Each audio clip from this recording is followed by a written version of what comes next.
نحمدہ ونصلی علی رسول الکریم اما بعد فاعوذ باللہ من الشیطان الرجیم بسم اللہ الرحمن الرحیم۔ السلام علیکم دوستو، امید کرتا ہوں سب خیر خیریت سے ہوں گے۔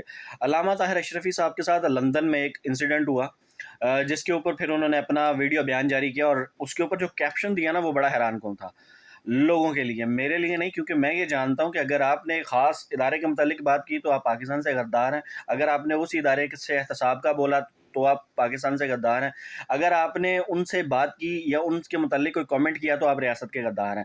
مجھے وہاں یہ سمجھ نہیں آتی کہ کیا ہم پاکستانی نہیں ہیں، کیا ہم پاکستان میں نہیں رہتے، کیا ہم نے زندگیاں پاکستان میں نہیں گزاری، کیا ہم پاکستان کے بارے میں نہیں سوچ سکتے، کیا ہم پاکستان کے لیے کسی سے بات نہیں کر سکتے، لیکن ہم غدار کا ڈکلیئر ہو جاتے ہیں۔ ایسے ہی مذہبی طبقہ ہے، صرف یہ طاہر اشرفی صاحب کا المیہ نہیں، یہ آل اوور تمام مکاتب فکر کا المیہ۔ اگر آپ کسی سے بھی پوچھیں گے نا اور آپ تھوڑا سا بلنٹ ہو جائیں گے تو آپ گستاخ ڈکلیئر ہو جائیں گے، منکر ڈکلیئر ہو جائیں گے، اور یہی المیہ، اسی المیہ کی وجہ سے ہمارے پاکستان کا نقصان ہو رہا ہے۔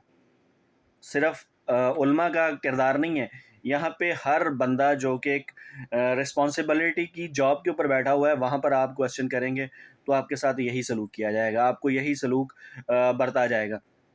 آپ لٹرلی دیکھیں کہ اگر ان کے اس کیپشن کو دیکھا جائے تو انہوں نے کتنے سارے خاندان اور کتنے سارے لوگوں کی زندگیاں سٹیک پہ لگا کے رکھ دی ہیں، اور ان کو ذرا شرم نہیں آئی، اور خود کو وہ عالم کہتے ہیں۔